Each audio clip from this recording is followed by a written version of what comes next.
એટલે હું કેવો દેખાઈ રહ્યો કેવો દેખાય હાબુ લગાડીને ધોળો દેખાય તને કેમ ખબર પડી હું આવું લગાડ્યું હાબુ ભાડે પડી કપડે કે તો એ પેર થોડી દેખાય મન જાય તેર હાથ ધોળો થઈ ગયો થાય કે બાકી હા લટિયા તારા ઉખડવા માંડી યા કેવી રીતે ઉખડતો હતો એટલે હું પૈસા વાળો થવાનો એમ લાગી નાણો આપે ને 80 રૂપિયા વાળો થઈ જાય દાંતેડી ખવાઈ રહી છે એવું લાગી ત્યાં તો કાલ આપણું વાપર્યા છે ખબર છે ને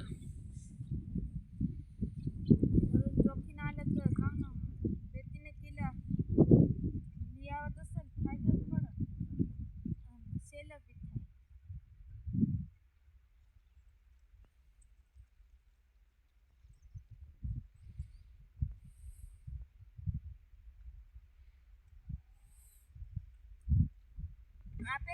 આ પેકેટમાં સહી કા થઈ જાય